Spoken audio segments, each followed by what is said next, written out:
नमस्कार, बहुत स्वागत है आपका। न्यूज 18 डिजिटल देख रहे हैं। मैं हूं विकास ब्रजेश सक्सेना। नौकरी पेशा लोगों के लिए एक बड़ी खबर आई है। 1 अप्रैल से कुछ नए बदलाव होने जा रहे हैं जो आपको जानना बहुत जरूरी है, क्योंकि इसका सीधा असर आप पर, आपकी जेब पर पड़ सकता है। अप्रैल से जो नया वित्तीय वर्ष शुरू होने जा रहा है, इस दौरान वेतनभोगी कर्मचारियों के पे स्लिप में कुछ बदलाव देखने को मिलेंगे। दरअसल 1 अप्रैल 2026 से नया आयकर अधिनियम 2025, न्यू इनकम टैक्स एक्ट 2025 और नया लेबर कोड लागू होने जा रहा है। इससे आपको सैलरी स्ट्रक्चर और टेक होम सैलरी में कुछ महत्वपूर्ण बदलाव देखने को मिलेंगे। क्या बदलाव होंगे? तो नए लेबर कोड के मुताबिक आपकी बेसिक सैलरी जो टोटल सीटीसी होता है उसका 50% होना चाहिए।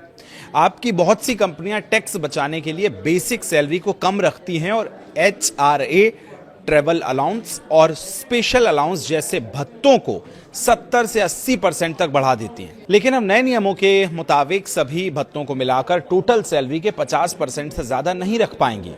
अब चूंकि आपके पीएफ और ग्रेजुएटी का कैलकुलेशन आपकी बेसिक सैलरी के आधार पर होता है, इसलिए अगर बेसिक पे बढ़ेगा तो आपका रिटायरमेंट फंड और उसका आपका कंट्रीब्यूशन जो है वो भी अपने आप ही बढ़ जाएगा।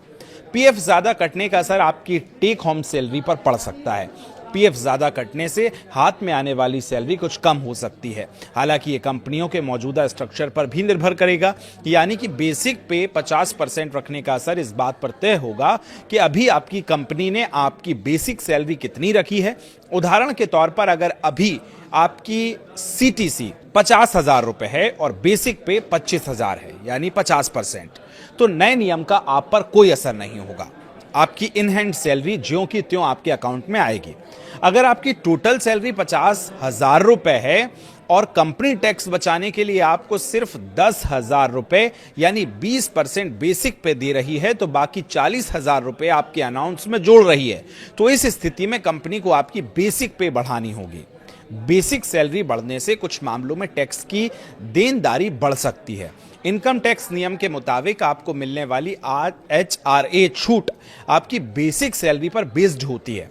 बेसिक सैलरी बढ़ने पर आपके किराए से घटने वाला हिस्सा बेसिक पे का 10% जो होता है वो बढ़ जाएगा। इससे एचआरए की टैक्स छूट कम हो जाएगी। यहां ध्यान में रखने वाली बात यह है कि पुरानी टैक्स व्यवस्था अभी खत्म नहीं हुई है। जिनकी सालाना इनकम 10 से 30 लाख रुपए के बीच है, जो मेट्रो सिटीज में रहते हैं और जिनका किराया ज्यादा देना पड़ रहा है या होम लोन ज्यादा अमाउंट में कट रहा है, तो 80C और एनपीएस जैसी स्कीम्स का फायदा टैक्स बचाने के लिए कर सकते हैं। नया टैक्स रिजीम चुनने वालों के लिए टैक्स बढ़ने का डर कम है, क्योंकि न्यू टैक्स रिजीम के तहत 12.75 लाख तक की फ्री इनकम टैक्स फ्री है। नए रिजीम में एचआरए या अन्य भत्तों पर छूट नहीं मिलती है। इसमें 75,000 रुपए के स्टैंडर्ड डिडक्शन मिलाकर 12.75 लाख सालाना कमाने वालों को शून्य टैक्स देना होता है। ऐसे में बेसिक सैलरी बढ़ने से आपका टैक्स कैलकुलेशन पर कोई बुरा असर नहीं पड़ेगा। तो 1 अप्रैल से ये आपकी सैलरी स्ट्रक्चर में एक बड़ा बदलाव होने जा रहा है। इस पर आप क्या सोचते हैं, कमेंट करके जरूर बताइएगा। फिलहाल शुक्रिया।